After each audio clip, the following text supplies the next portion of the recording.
But yeah, again, success, and like so. When we talk about success, and I talk about my success, when I look at success, a lot of this superficial success is, like, oh yeah, I got this, I got that. If somebody can take it away from me, like, did I really successfully get it? So I know I'm a little bit different in that type of headspace. But the other part about it is just like I would like success to be able to be buildable.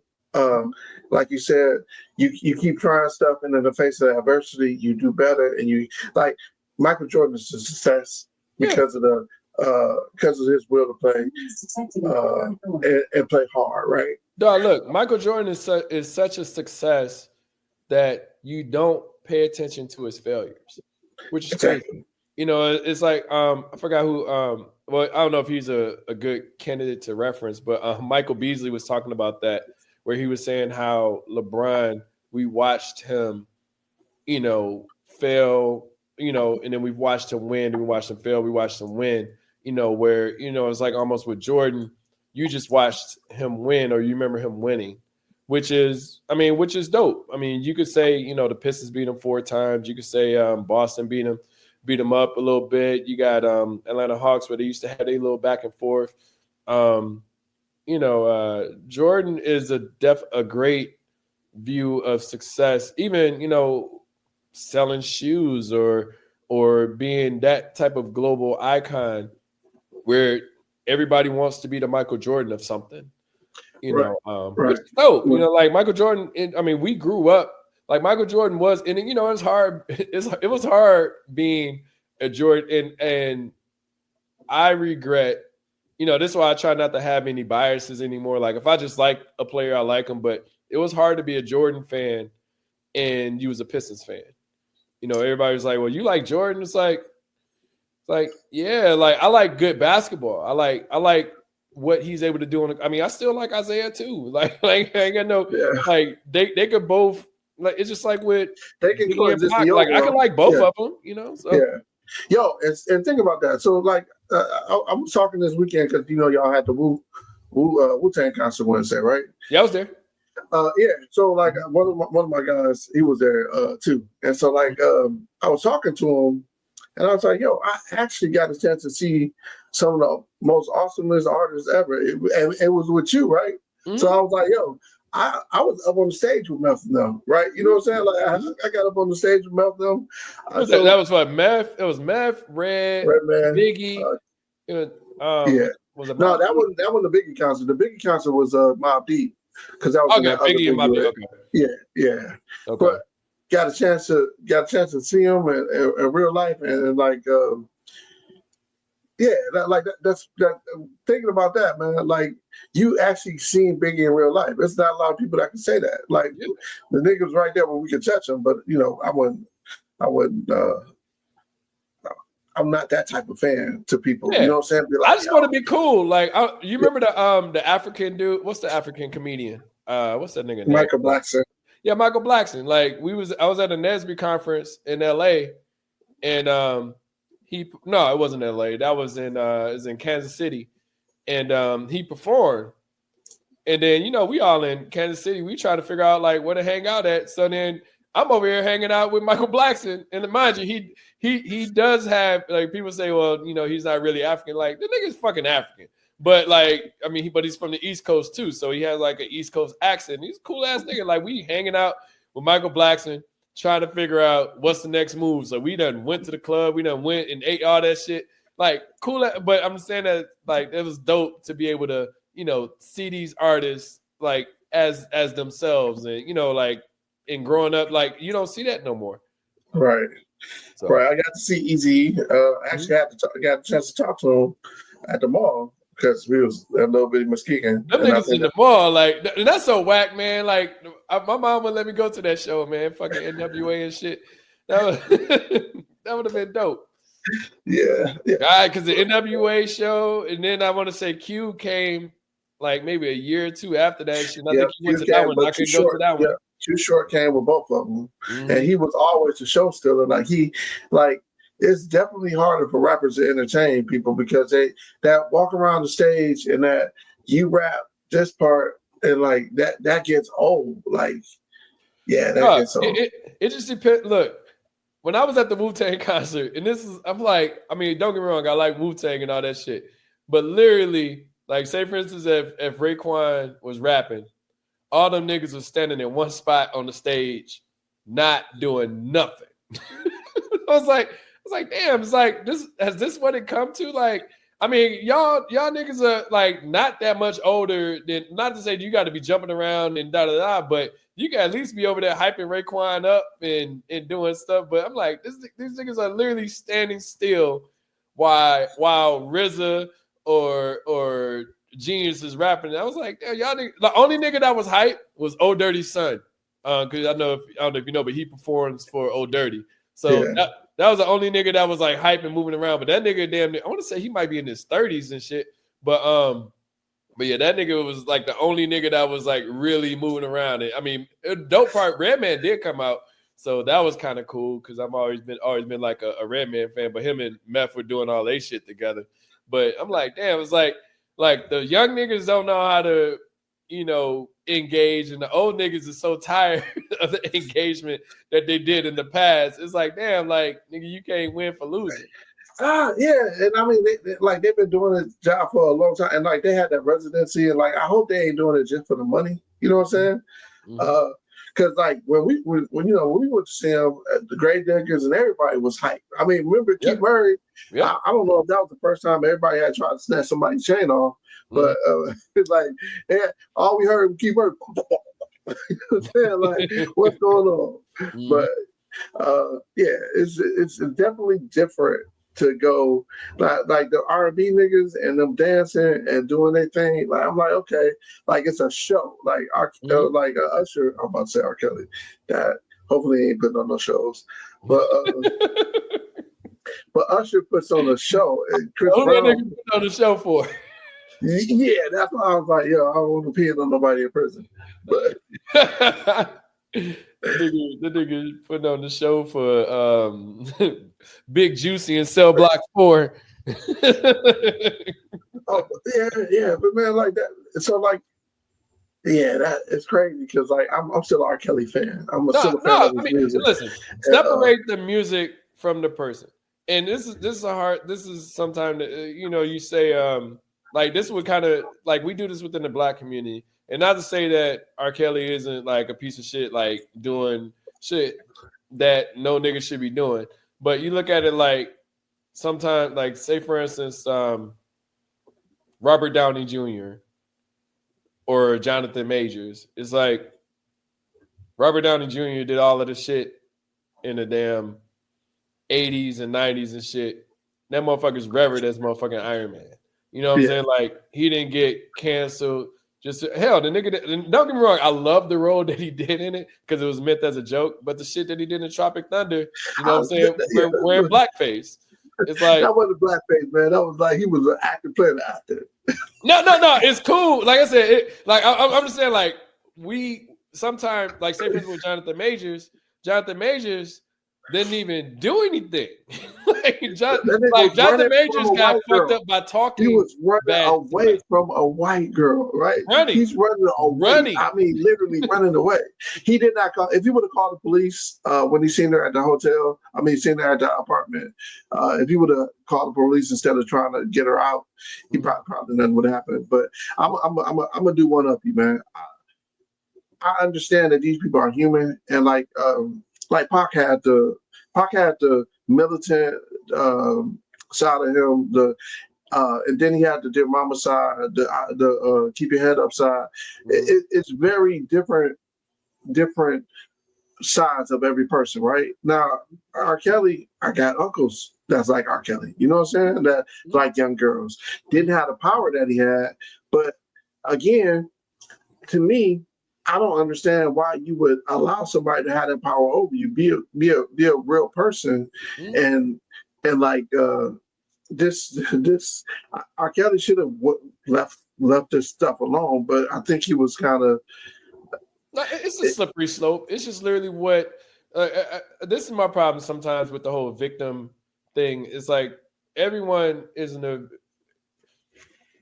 not to say that you're not a victim. It's just what part do you play in being a victim? And sometimes people equate that to age or power and stuff like that. It's like, no, like, I mean, and it's like the whole R. Kelly thing. I thought it was always, weird that you see all these people say, well, he did this, that, and the other, but yet y'all witnessed and let that shit happen. It's like y'all aren't. It's just like similar to the Puff shit, right? I don't know if you had a chance to follow the case. There's nothing in that case that's like saying that Puff was sex trafficking or doing any of these things. All it was just a wild nigga. Like from everything that they've shown so far, it's just a wild nigga watching his chick get smashed by multiple people and paying for it. Yeah, it's just that, and that's. I mean, like I said, people got their little kinks and stuff like that. And I'm not going that far, but like I said, besides Blake Griffin, if Blake Griffin comes with that $60,000 a year, $60,000 a month, or $50,000 a month. No, we can't do $60,000 a year. We're above that. If he comes with the $50,000 a month, let's go, Blake. But no, it's just weird that we in that society now that. There's no accountability on the other person. Like Cassie is getting out this bitch just scot free. She already settled out for I think $20 or $30 million. Like $22 million or something, right?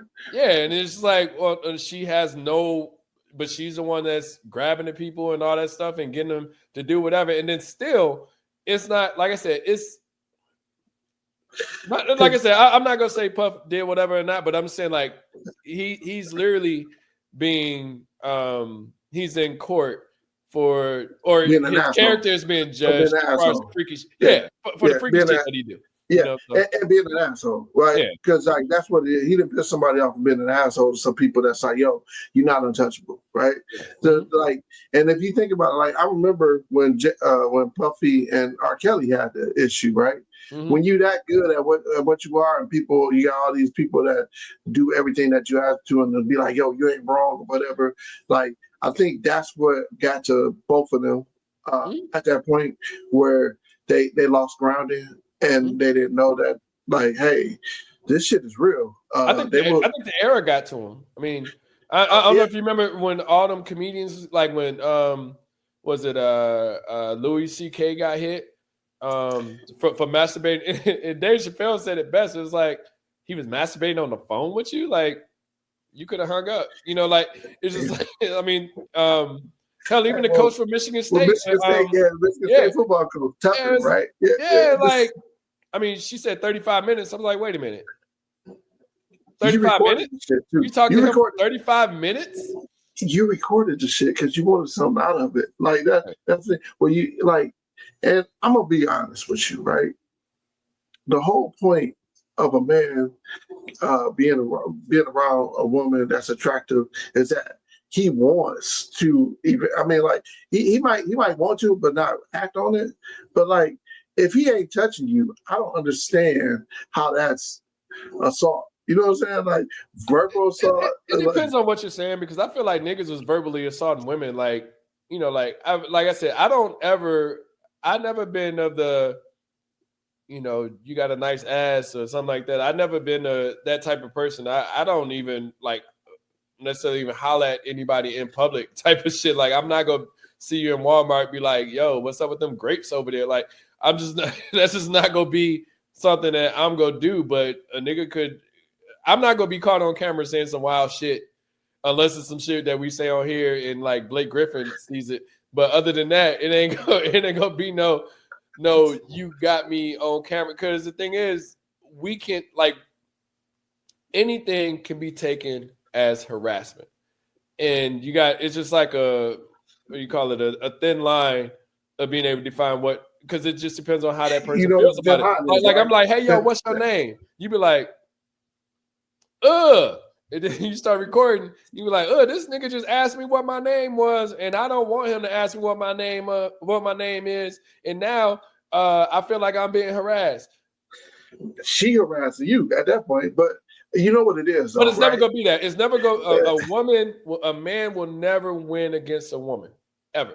You just got to understand that in life, it is what it is. It's a double standard. I mean, you got to fight for what you can fight for, but it just is what like women are always going to be seen as the weak, not to say the weaker, but the more vulnerable. Yeah, the more vulnerable of the two. So like it's almost like a man say, "Man, she raped me." It's like, no, it's like it's not she raped you for real. You know, it's gonna be that almost like when she says, "Oh, he raped me." It was like, that's believable. Like, and that's how it's taken, even if it may not be true or it could be true. So it just depends. That's a terrible double standard because I'm being here in Florida and you see some of these where the teacher stuff joins, right? Mm-hmm. And I'll be like, yo, that 15-year-old was not raped. You know what I'm saying? Like he was definitely it was some wild shit. Like nigga, I remember I want to say his name, but I remember this dude, he was on the hoop team. I think he was like 2 years older than us. But I remember he was talking about Santana, isn't you? I'm talking about Santana. Santana had talked about, I'm gonna say his name, but fuck it. They said Santana was smashing was it I think it was an English teacher and shit with like a bunker and shit. But yeah, it was just like crazy, like allegedly, because I had heard something like that too, right? So we just say no, we all heard it like Santana was most likely smashing this woman and allegedly smashing this woman to the grapevine. Because allegedly. Yeah, I go with alleged. Allegedly wearing that ass out. Right. But we have really good looking teachers. At least I don't remember. Teachers are way different now. Like none of my teachers. I remember Miss Brookshire was fine, but but even still, like she wasn't like fine. Like okay, I'm about to holler at her. You know, like she was just a pretty woman. You know, but yeah. I forgot the name of the teacher. We put that shit out. But I had heard something like that too. And I was like, yo, that's class 93. Yeah, but But again, like it's different situation because when we was in high school, nigga, all the high school girls was dating older dudes that like was in college the niggas or pulling up, the niggas was selling drugs, the niggas was you know, like was taking care of them. Like they were like and getting their hair and nails done and stuff. Like but that's why like the R. Kelly thing, it wasn't surprising. The one thing that was surprising, if anything, like I always this is my beef with R. Kelly. When the whole case and all that stuff happened, and then you know the video and stuff like that, I was like, damn, that's crazy. But when Chocolate Factory is very similar to that Boondocks episode, but when Chocolate Factory came out, he had won the case. Chocolate Factory came out. I was like, okay, he grew up. He's making grown folks music. He ain't doing nothing that's like, you know, nothing crazy. Risque. You know? Risque. I mean, that nigga had a song called "Girl, I Like to Crash on You." Like, that was a night. That was on the 12 Play album. Yeah. No, that was That was on the 12 Play album. It's number 5 and number 6. Girl, I Like to Crash on You. Crash on you. Crash on you. Nigga, it's that song and Summer Bunnies are the two songs that I don't play on that album. That's why I know it like vividly. But I felt like he was growing up, and then he came out with TP3, which I thought was because he had the little Trapped in the Closet series, which I thought was funny and entertaining. I actually still own episodes 1 through 32 on DVD. But all that being said, that nigga after. It was 32 episodes. It was 30. I want to say it might have been more. I own 1 through 32. Okay, I started watching it because like it got too long. Yeah, but it was cool that they were only like 3 to 5 minute videos, so it wasn't like a long watch. But it was a very great storytelling. Right? Yeah, but it got bad. I mean, niggas was coming from midgets was coming from, or little people were coming from under the sinks, and it was crazy. But listen, after that nigga made I'm a Flirt, I was like, okay, this nigga kind of back on some. But he was like 43 at the time, and I was like, okay, you too old to be like. You need to keep it because he had came out with the Trapped in the TP3. Then he came out with the Gospel, the Gospel Stepping album, and then I'm a Flirt came out, and I was like, come on, man, like pick it, like just be dope. Like be dope as an R&B singer, write for people, and go Yeah, from I wish he there. would have just had kept writing and producing because like that Uncle Charlie album that he wrote a lot of the stuff on is a classic. Like I was watching shorts and Bow Wow was on there and he was like hands down the king of R&B is R. Kelly and I was like Yeah, yo without I doubt. agree with him. I agree Without with doubt. him because like he wrote the song the Anytime for Janet Jackson. That's a and that would have been around the That was 90. that would have been around it a little bit after what album came after 12 Play? The one where he Yeah, and no, 12 play was 94, 93. Because I just remember no I remember 12 Play listening to was it. I remember listening to it in Houston or in Texas when I was down there. That was like it was 90, it, 93, the 94. double album R. The double Oh, the album double R. album R was 98. Yeah, okay, so it was Yeah. around the time the double album R was coming out. He did that song, and that was a mature song for Janet Jackson at any time. And Real then he Unfortunate also by Maxwell. oh yeah, Wrote, produced, arranged the whole song. yeah, yeah, It's Gonna Rain by Kelly Price. Wrote, produced the whole song. Like, and they can't read. I think that was a lie, but I mean, he can't read. Like, I think, I don't think, I think he might have like a dyslexia. Not really I think can't read, he could but be dyslexic, but talking about you can't, yeah, like, nigga, you learn that shit. Like, I don't, like, nigga, if you made it anywhere in elementary, nigga, you could read and write. You know, like it ain't like we learned to read and write in motherfucking ninth grade, nigga. Like we learned that shit in like kindergarten and shit. Like the letters, at least I want to say kindergarten, maybe even preschool. I remember we learned the letters at least by first grade because I want to say we was doing math by first grade. You know, yeah, we know, yeah, math for first grade. yeah. Yeah, I remember we used to do the math test, like who could finish it quicker, like yeah, who could do the the pluses, math who could do the later. minus, who could do the Yeah. multiplication, division, and all that stuff. That was definitely first or second grade. Now, who was your teacher? Second grade. That was second grade, Miss Anderson. Mm-hmm. Yep. Yeah. That's crazy. Like, I don't know. For R. Kelly, back to the R. Kelly thing, I feel like the era is what caught them up, not like with the Puff thing. If you look at anything that's going on with it, it's literally the Cassie video that keeps being brought back up. That's the only thing that's the only. It should be an assault charge versus this, but they try but to the say Cassie thing, Cassie settled for that video, so but there should be any charge. but she can still the state could pick it up criminally, right? And they just got to she would have to testify, and she can be like, I plead the fifth. But then she agreed not to testify because of the payout, the 30 million. I thought that was the whole reason for the payout. Because if you try to make it criminal, then I mean it is what it is. But I mean you got to get that money back. But I don't think she would pursue it criminally. I think the state will pick it up and be like, "Yo," because I think it happened in California, right? I think it might have been Florida. I don't want shit. That nigga own homes in multiple places. So I don't know. Yeah, and the fact that he was able to keep that off for so long until it's but just it was released though, which is against his. I mean that works it works against him from public perception, but it works for him within his case because technically you shouldn't even be able to show that video within. You're talking, what is it? Sex trafficking.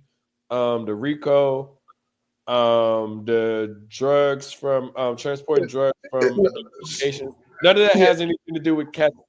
Like that's literally trying to. So he's being charged with two things: racketeering, and sex trafficking. No, he got the drug thing too. The drug transporting drugs from location. Well, I guess that could be considered the RICO part, but it's weird to have a RICO with one person. So I don't know. Yeah. It's not done a lot, right? It's not. I don't know if there's any. I've never ever heard one person have a RICO against themselves. Yeah. Now I'm not like this RICO investigator or know anything, but I've never heard such a thing to say this person is on trial by himself for a RICO case. Well, from what I understand, some of the witness for the prosecution is also could be a defendant, and the RICO case. But I'm like, yo, I don't hear no claiming the fifth, But again, Puffy did this to himself by being in a place. But like you said, I don't sell drugs. I never sell drugs, and Cassie know I had a drug guy. You know what I'm saying? But I don't sell drugs. Like that's never been my game, right? I sell music, and I sell a lifestyle, and I sell alcohol. But he don't sell drugs, and I probably agree with him on that. The issue that I have with Puff is that he's always been an asshole, and I think he's only got more asshole-ish as he. And like I would never hang out with Puff when he was like fabulous. Like he was like, "Oh, let me take you shopping," and That's 50 though. Like, but so here's my deal, right? With Puff, right? I feel like the more money you get, the more people are going to feel that you're an asshole. And I feel like sometimes even with Puff, I'm not to defend him or anything like that, but I do feel like some of that asshole persona was needed for when they was dealing with Death Row and all that stuff, and just to show that y'all can't stop us, or like with Suge and stuff, like, because Suge is probably the biggest asshole there is. Suge was doing shit, and Puff and Big or Bad Boy and shit was just trying not to even fuck with it. Them niggas are still like, I mean, Tupac is a huge asshole. Like, but Tupac is a loving person too. Like you said, Tupac has all these different sides. But I think that's just life though. Like we all have, I mean, shit. Sometimes you might think about getting married. Sometimes you just want to fuck. Like it just literally depends on, like what you want to do at the time. Like sometimes you want to make love, or sometimes you want to get head. It's like, like what is it? Like what do you want? Like no one knows. It's just sometimes you might want to have somebody watch the game with and shit. Like you just don't know. Like it just depends on your day. But Puff is a weird case because, like I said, the more famous you get, Puff was, I don't know where his money at now, but Puff was considered to be one of the billionaires, so yeah, he was considered to be the first. Yeah, so it's just like, how do you not be viewed? There's not too many billionaires in my opinion, or that I can I got three that I can tell you right now. Bill Gates, Jeff Bezos, Paul Allen, because I'm in the tech world, those are the ones that I see that actually I mean, yeah, those are the ones that I think Mark Cuban is also another one that I'd be like, it's not a real like. I fuck with Mark Cuban. Shit, I fuck with Balmer from the Clippers and shit. Yeah. No, the happiness, and I didn't know he was from Michigan. Shout out to Michigan. C. Balmer, one of ours. So yeah, but it's just crazy to think like the black ones, we automatically put them into the asshole category. So would you opening up that can, right? Tyler Perry, you said you don't like his art, or you don't like him, or you don't like both. You said what? Tyler Perry. I don't fuck with Tyler Perry movies. Okay, I love his grind and his hustle, but I just like, you know what I equate his movies to, and I'm not a fan of this either, but I equate his movies to mixtapes, and it's like hurrying up, putting the product out to generate interest. And I don't like. I was gonna consider watching Straw just because people keep talking about it, but honestly, I'd rather rewatch one of my other shows, But all that being said, like I'm not against your hustle, you know what I'm saying, or your job or your career, but I don't have to like it either. You know what I'm saying? Like I literally haven't seen a Tyler Perry movie that I liked outside of Why Did I Get Married? So you like Homecoming? Medea's Homecoming? Why not? What's wrong with that one? I don't like his film. Like I don't like the plot. I don't like the way he sets his films up. Okay, so with that being said, he was on the BET Awards, right? Mm-hmm. And I got it because and this is my spidey sense kicking in. I was like, yo, he makes stuff for black women. That's what it is. And and black women make stuff. Because I said I don't like Tyler Perry movies. Like, well, why don't you like it? But okay, so and I'll let you fit. But this is the thing that's weird to me is that I look at everything as a whole, right? So if I say something, I look and see who's commenting negative on it, who's commenting positive on it, who's supporting whatever on it, who's not supporting, blah, blah, blah. And that's kind of how, I'm not saying I put people in groups, but I post memes and all this stuff all the time. I notice if I post a certain meme, this person's going to comment, this person's going to comment, this person's going to laugh at it. I can really it's just some, not say, I don't want to say some visionary shit, but it's just literally being understanding what your room is, right? So if I post a meme about a stud, this stud is going to say something. This non-stud that supports studs is going to say something. And then this person is going to say something. Like I literally know who's going to, and it's weird. It's not like I'm pushing stuff to their feed or anything like that. I'm just I post. Well, I don't post as much as I used to, but I would post like at least 10 to 15 memes, and I would know who's going to respond to what, whether it's based off of, one's got to go with Nas, Raekwon, Ghostface, and I don't know. I'm trying to think of somebody that people don't like to get rid of. Rakim. Oh, I can't comment on this one. Oh, I'm going to skip this one, and blah blah blah. But if I post, one's got to go with, let's say Nelly, Nelly, J. Cole, Kendrick Lamar, and Drake. Everybody's gonna argue, or the people are gonna argue Nelly and Drake, even though we all pretty much know, in my opinion, that Nelly should be out of that category. This is what I'm saying. Like people post based off of their feelings towards Drake or Kendrick. People post based off of their opinions on, I only like East Coast music, I don't like West Coast music, I don't like South music, da da da. Like that's how people make their opinions. So as an example, another one gotta go. If I post something like MC8, Redman, Method Man, and Common. Yeah. It's gonna be most likely MC8, even though Method Man don't have a solid album to stand on outside of his Wu-Tang projects. But he do have a mixtape. He got a solid mixtape. One solid mixtape that I was like, oh, this one is. Go ahead. Method has some of the best verses ever. I don't care what but. Like it's the same thing with Jada. It's like people say, well, I was like, Jada doesn't have a solid album to me, or album that I would list him as a classic. Or hell, even like I was talking to Ed about this with Big L. Like Big L doesn't have like a great album to me, whether it's the Big Picture or his first album that dropped in 95, 94 or whatever.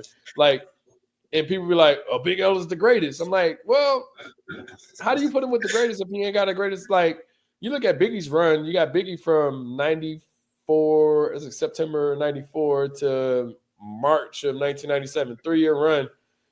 Biggie had one of the most impacted career, or had a great impact on hip hop in general within them 3 years, than anybody besides Tupac. You know what I'm saying? Like Tupac had a huge Tupac was so great that people only associate him to Death Row. And he was only on Death Row for 10 months. Only in the game for 5 years, was in prison for damn near a year, and in jail like 3 or 4 times for longer than 2 months. Dog, he was on Death Row for 10 months. Dog, he got out of jail in November. And this is crazy in itself. Got out of jail in November, recorded a double album that was pressed and ready to go for February. Then threw out the diss record. Was it Hit 'Em Up? Yeah. Then put out another album. Was that the second double album? No, just Machiavelli. Machiavelli was just one. Yeah, Machiavelli. But put out Machiavelli after he died. He died in September. he was able to do all like, and that's what I'm saying. Like they associate Tupac to Death Row, and he had so much other career outside of Death Row. Don't get me wrong. I mean, I liked him on Death Row. I think it would have been, I don't know.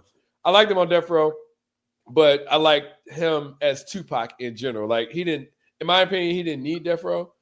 Death Row more so needed him with Dre leaving and all that stuff. But Tupac's impact on the game was just great. Like, dude dropped a double album. It's funny too. I saw this little thing, and we can start wrapping up because I know we're running long. But I saw this thing with what's the name of the rapper? They used to do the wrap ups every year. You talking about out of DC area? DMV. Skills. Yeah, Mad Skills. Yeah, Mad Skills. Mad Skills. I remember watching an interview with him or reading a interview with him from, might have been The Source. I can't remember, but he was like, I had no chance when I came out. And, they're like, well, what do you mean by that? He's like, my album dropped, I think it's either February 23rd or February 25th of 1996. All Eyes on Me came out that day. Fuji's The Score came out that day. He had no chance. I bought the album.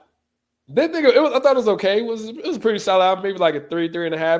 It was a pretty solid album. But all that being said, I bought All Eyes on Me and I bought Fuji's The Score as well. So if you got to go into a store, you're going to pick one of them three.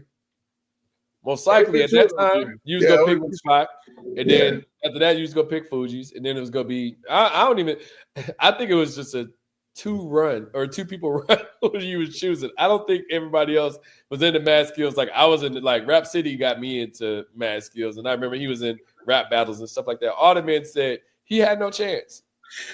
All Eyes on Me. What could you do? So. And then at the time with Death Row, everything Death Row dropped went straight to the top. Like Snoop. As it should though. It was dope shit that was dropping. You had Dog Pound that dropped October the year before. Yeah.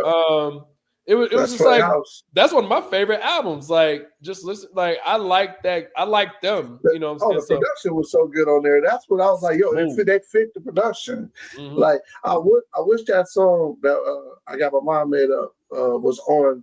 I want to hear the original that was supposed to be on the Dog Pound album. Yeah, so the original didn't have Pac, but it had That's correct. Expect the Deck. You haven't heard the verse?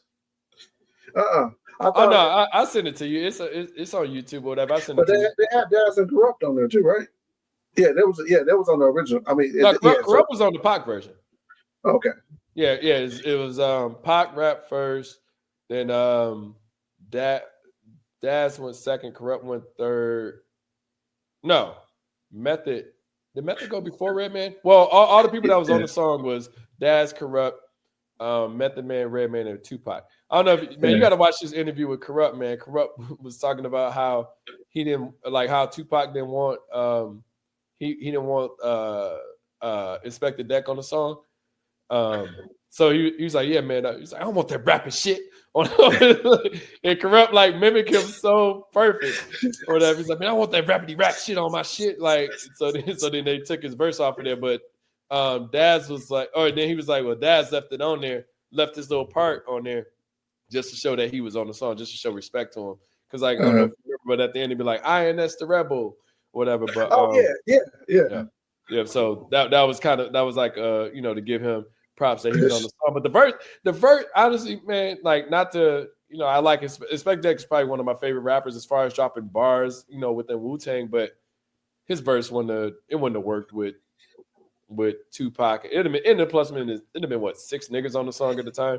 So it just wouldn't have, the song already ran long anyway, and I think I want to say Meth and Redman, I want to say they each rap 8 bars or whatever. So just to keep the flow of the song. But anyway, I'll send you the verse. The verse is good, but it just wasn't fit for that song. Because I mean, even Pac verse kind of like after I listened to it when they told me that it was a Dog Pound album, I was like, oh, he did kind of change the case. I mean, like change the energy. Yeah. But I feel like he brought light to it though. Like it would have been another album. It would have been a song on Dog Pound's album. With it being on Tupac's album, it brought a bigger light to them. Yeah. So and it was in the midst of the beat too. So it was like, well, is Meth and Redman, East Coast, West Coast, is Meth and Redman like beefed out? Like, I mean, are they like they rapping with East Coast niggas and they over here rapping with West Coast niggas? So I don't know. Yeah, and the whole. I mean, but like, so I'm gonna end this with my whole. I love Tupac and Biggie.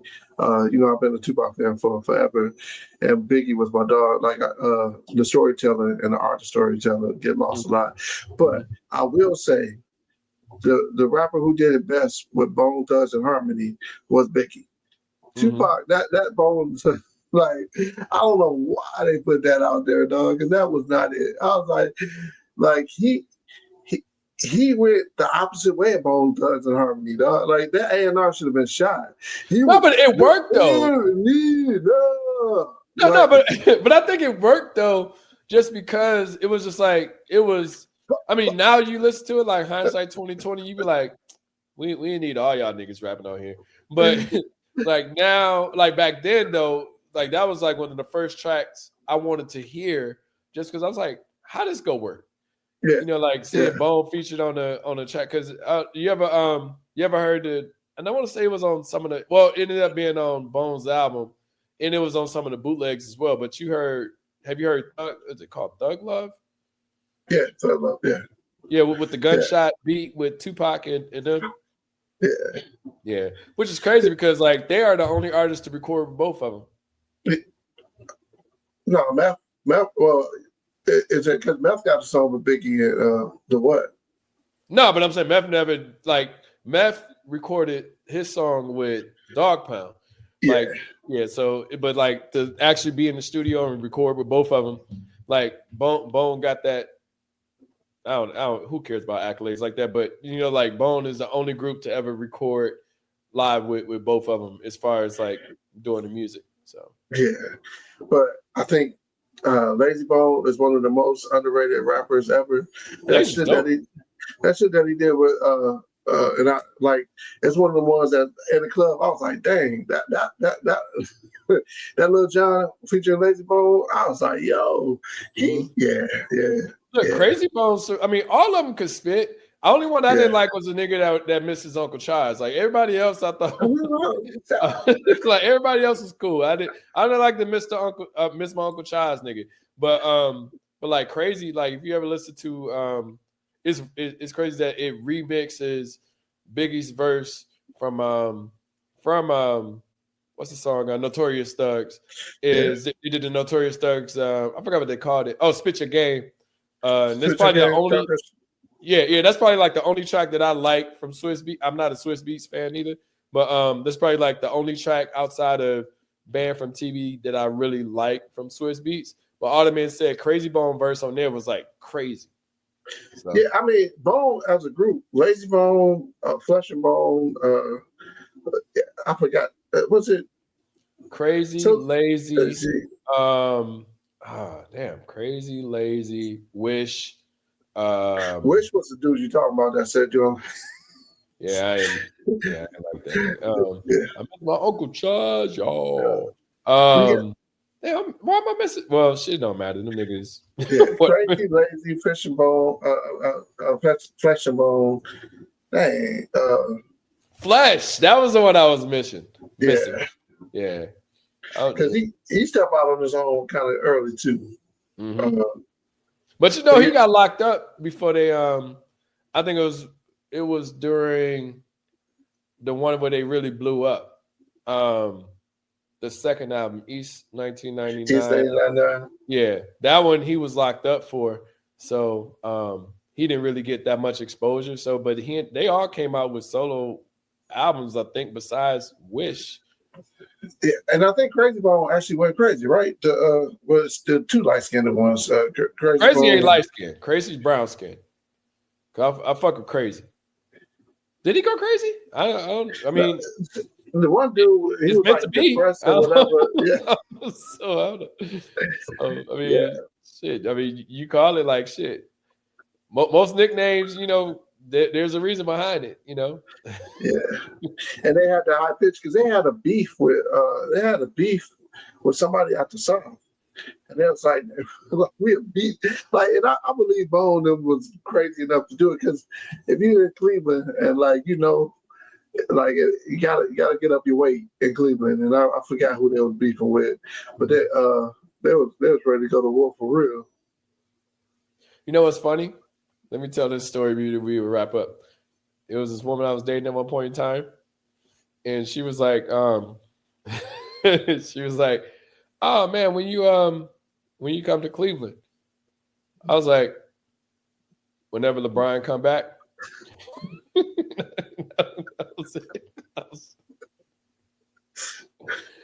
And then she's like, "Yeah, that's messed up." I was like, "Well, if Kyrie comes."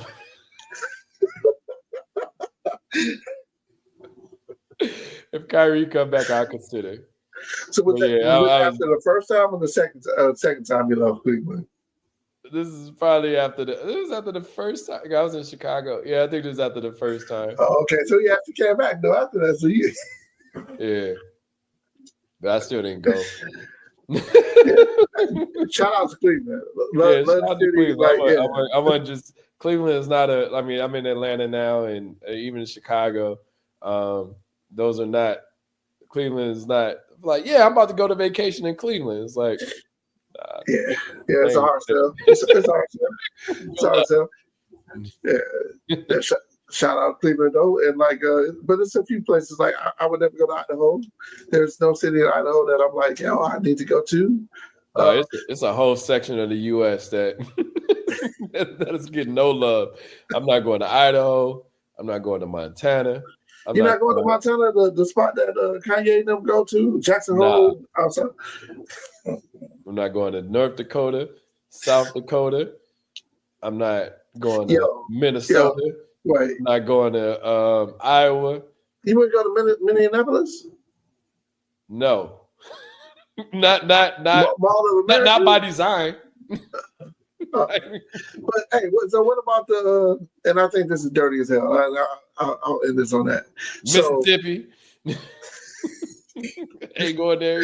Hey, they probably got some bomb festivals in Mississippi. But I need to reconsider Mississippi. I told you I had a horrible perception of what it still may be from being a child. So I'm still not ever living there.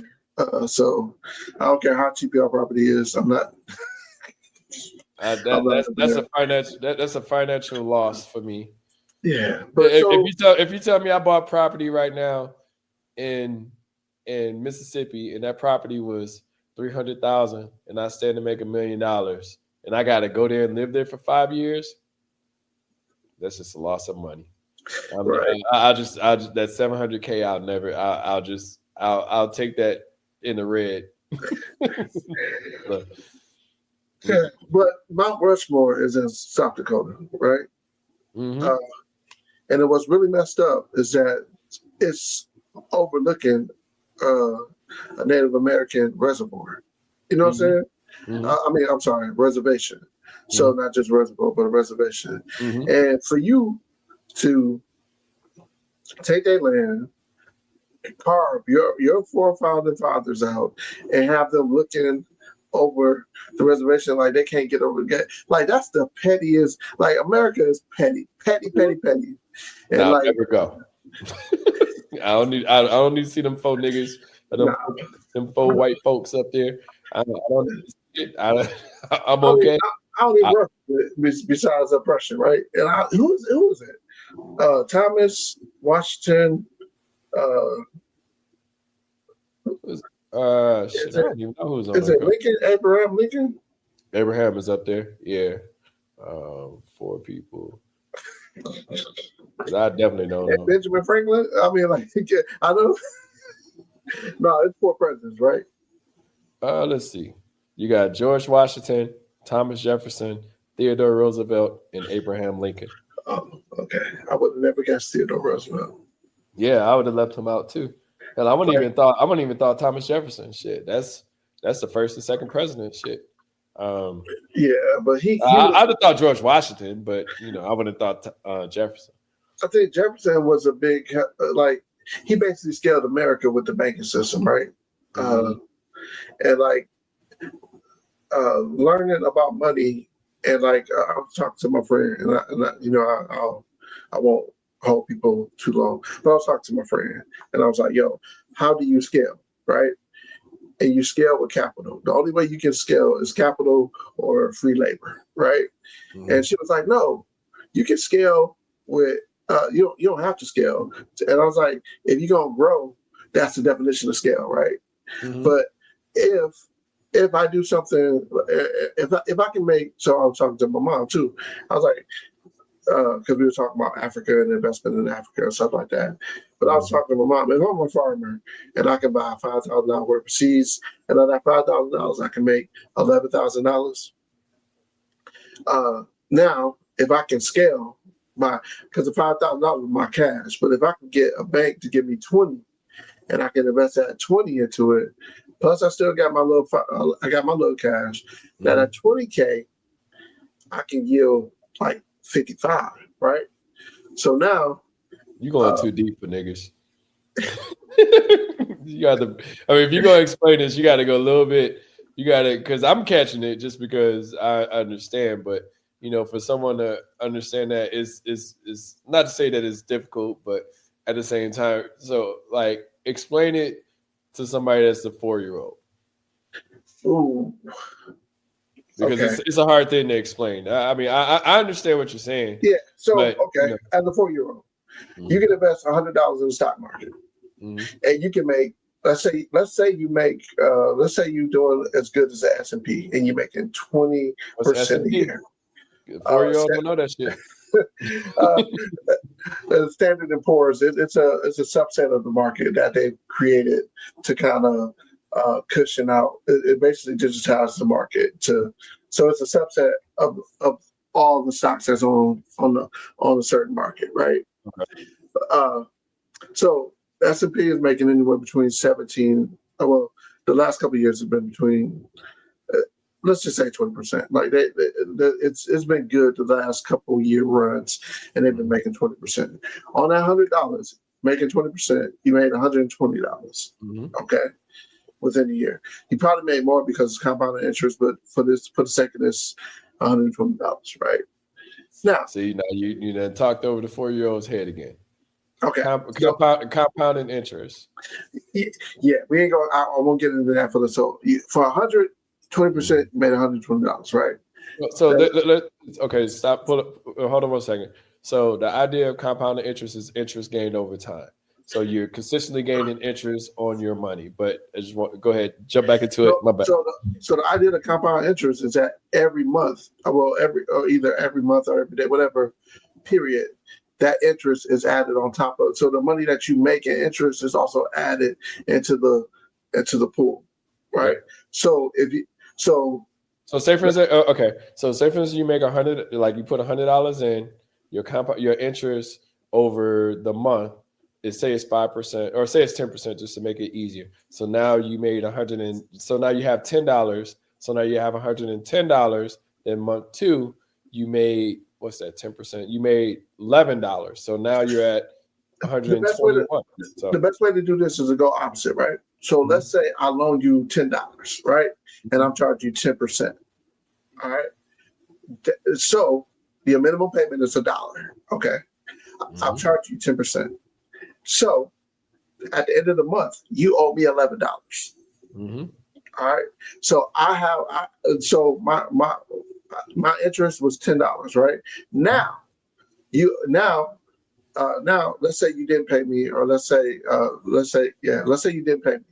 So now I'm charging you 10% on that $11. So that means you owe me $1.10 next month. So then next month you owe me $12.10.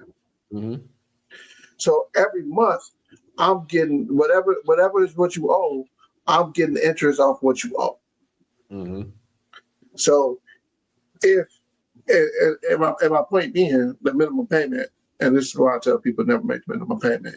If I loan you $10 and it's 10%, and the minimum payment is $1, so at the end of the month, I send you a bill for $11. You give me $1. You still owe me $11 next month. Mm-hmm. Yep. So, and my bad for derailing the conversation. I didn't want to like people get confused on compound interest and stuff like that. Yeah. So compound interest is really it's your money working for you. It's whatever. So it's whatever you make and then multiplying that by the interest rate every period. So if you say your period, so your house mortgage, for example, it does a daily mortgage. So it's whatever your mortgage rate divided by 365.25. Mm-hmm. And they add that every day. So they can get it better. So like when you'll see it a lot of times when you say, hey, this is your balance, but it's not necessarily what you owe. Okay. Yeah. And you see that a lot of times when you look at your statement, but like, hey, this is your balance, but call us for get a payoff. Okay. Now where were you going with that as far as the stocks? Okay. So with the stocks, shit, I kind of forgot. That's my bad, fine. y'all. Yeah, I'll put it my bad for derailing that. We could jump back into it. I was thinking about it, and then I was like, if I keep going back into it, because again, a 4-year-old, and I didn't think about it talking to a 4-year-old. So yeah, it's always difficult, like because you never know like the levels. Because you start talking compound interest, and like I said, the stuff that you were talking about, I'm fully into. I'm like, nah, these are the conversations that we need to have, but these are the conversations that people don't understand, so they get pushed away from them. It's like you don't deserve to be at this table because you're not this smart. It's like, no, the stuff isn't that difficult to understand. Like when it's like when if you give me $1, you tell me like, oh, I put my $1 in here, then I'm gonna gain 10 cents on this because it's 10%. And then I'm gonna gain another, 11% because now I have $1.10. Like it's easier for people to understand that than when you say S&P or compound interest and stuff like when they learn the terms, I think they get it. But it's just like I said, it's different learning curves. A lot of people, that's a terrible thing to say, but I was gonna say a lot of people aren't that smart, but a lot of people aren't that knowledgeable to understand that their money. As an example, their money is better being in a savings account than it is in a checking account because the interest on a checking account are more than likely, unless you're within a credit union or something like that, and it's still pretty low. But you're more prone to gain money in one of them rather than it being under your mattress. So. Right, and my whole thing was about scale and how America has scaled up over the years. And so like I was just talking to a guy about this the other day. And so that's why I didn't forget. So that was a bad word. Forget what I was talking about. It was just forgetting how to put that narrative into place. Because like I said, talking to my mom, and she was talking about Africa and why Africa's so poor.